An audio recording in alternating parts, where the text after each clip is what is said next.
May kinalaman ba ang kabaitan kaya hindi ka mayaman? Kapag sinabing mabait, kadalasan positibo agad ang iniisip natin. Mapagbigay, matulungin, marunong makisama. Pero paano kung sabihin ko sa iyo na minsan, ang pagiging mabait ang isa sa mga dahilan kung bakit hindi tayo yung mayaman? Mabait ka nga, pero bakit parang laging kapos ka pa rin sa pera? Ang kabaitan ay isa sa mga pinakapahalagahang katangian sa kahit anong kultura. Pero sa usaping pera at pagyaman, may mga pagkakataong ang pagiging sobrang bait ang nagiging hadlang sa tagumpay mo. Hindi natin sinasabing masama ang maging mabait. Ang punto ay kapag hindi nababalanse ang kabaitan at tamang diskarte, pwede itong magdulot ng patuloy na paghihirap sa iyong financial life. Welcome and welcome back to Filipino Success. Ngayong araw ay pag-usapan natin ng isang medyo kontrobersyal pero totoo. Bakit nga ba tila mas nahihirapang yumaman ang mga taong mababait? Akala natin kabaitan ang susi sa tagumpay. Pero bakit parang laging nauuna ang mas tuso o mas palaban pagdating sa pera? May kinalaman ba ang attitude mo sa pagkamit ng yaman? Pero bago natin himayin yan, huwag kalimutang mag-subscribe sa ating channel at i-hit ang notification bell para updated ka sa mga susunod nating uploads. At kung sa tingin mo ay may matututunan dito ang iba, like and share mo na rin ang video para mas marami tayong mabot. Ready ka na ba? Tara, simulan na natin. Narito ang 5 malalalim na dahilan kung bakit mas mahirap yumaman kung mabait ka at ano ang maaari mong gawin para hindi ka mapag-iwanan. Number 1, nahihiyang humingi ng nararapat na bayad. Maraming mababait na tao ang likas na mahiyain pagdating sa usaping pera. Ayaw nilang magmukhang-mukhang pera. Kaya kahit puyat na, pagod na, at sobrang effort na ang ibinibigay nila sa trabaho o proyekto, tinatanggap pa rin nila ang mababang bayad. Minsan, libre pa. Ang problema dito ay hindi lang nawawala ang kita mo, kundi nawawala rin ang perception ng value ng ginagawa mo. Kapag ikaw mismo ay hindi naniniwala na dapat kang bayaran ng tama, ganoon din ang magiging tingin ng iba. Ang paghingi ng nararapat ay hindi pagiging sakim. Ito ay pagbibigay halaga sa sarili mong oras, kaalaman, at pagod. Kung gusto mong yumaman, kailangan mong ituring ang sarili mo bilang isang asset. Dapat malinaw ang presyo mo at dapat kang maging komportable sa pagdidemand ng halaga mo. Tandaan, hindi charity ang negosyo mo. Kaya dapat mas patas ang palitan. Number 2, palaging nagpapautang o nanlilibre kahit wala nang matira. May mga taong hindi marunong tumanggi, lalo na kung kaibigan, kapamilya, o kakilala ang humihingi ng tulong. Kahit hindi na sapat ang sariling budget, nagpapautang pa rin. Kahit maliit lang ang kita, pinapalibre pa rin sa ibang tao. Ang ending, nauubusan ka ng panggastos, pang-ipon, at minsan pati pambayad ng mga bills mo. Ang pag-aalala sa kapakanan ng iba ay mahalaga. Pero dapat alam mo rin kung kailan hindi tama ang tumulong. Hindi lahat ng tulong ay nakakabuti. Lalo na kung sarili mo mismo ay nadadamay na. Mahalagang may boundaries ka pagdating sa pera. Dapat may sistema ka kung kailan ka tutulong at kailan hindi. Para hindi ka mawala ng kapasidad na tumulong pa sa hinaharap. Sa totoo lang, mas makakatulong ka kapag ikaw mismo ay financially stable.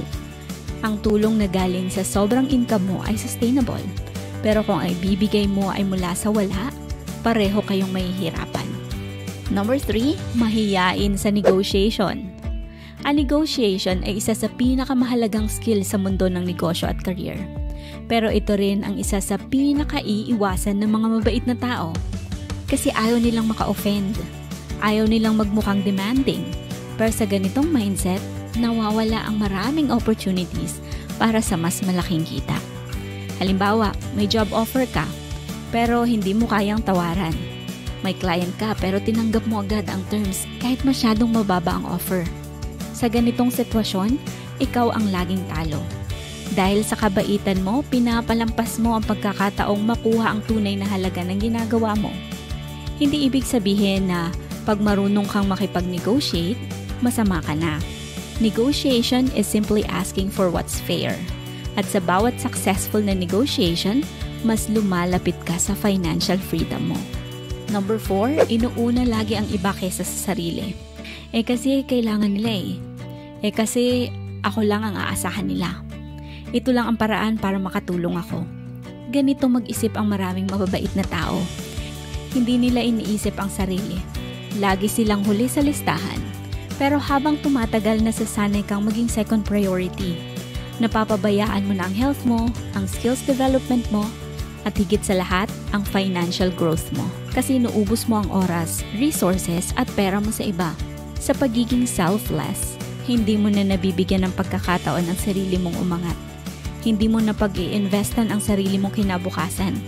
Tandaan, hindi selfish ang maglaan ng panahon, pera at energy para sa sarili mong pag-unlad. In fact, kung gusto mong tumulong sa mas maraming tao, kailangan mong unahin ang sarili mong strength at stability. Number 5. Takot pumasok sa kompetisyon at risk. Maraming mababait ang nagiging avoiders. Ayaw ng gulo, ayaw ng paligsahan, ayaw ng pressure. Kaya kahit may opportunity, iniiwasan. Kahit pwedeng magsimula ng business o mag-apply sa mas mataas na posisyon, hindi ginagawa dahil baka makasakit ng damdamin ng iba o baka mapagkamalang agresibo. Pero sa totoo lang, walang yayaman ang hindi marunong tumanggap ng calculated risk. Hindi mo kailangan tapakan ang ibang tao para lang umangat. Pero kailangan mong maging matapang para subukan ang mga bagay na makakatulong sa growth mo. Kung palagi mong pipiliin ang safe na landas dahil lang sa ayaw mo maka-offend o makipagkompetensya, baka palagi ka ring manatiling safe lang ang kinikita. Hindi sapat para makaipon, hindi sapat para umasenso. Hindi kasalanan ang pagiging mabait, pero sa mundong ito, kailangan ng balanse. Kailangan ng kabaitan na may disiplina, kabaitan na may boundaries, at kabaitan na may wisdom. Mas maraming matutulungan ang isang taong maayos ang pinansyal kesa isang taong laging nauubusan. Kaya kung mabait ka, huwag mong kalimutan, pwede kang tumulong nang hindi ka nauubos. Pwede kang yumaman nang hindi mo kailangan maging masama. Kailangan mo lang ng tamang mindset at matatag na diskarte. At dahil nakarating ka sa part na to, salamat sa iyong oras at sana'y na-inspire kita. Please subscribe for more videos like this with notifications on. At sana'y yumaman ka.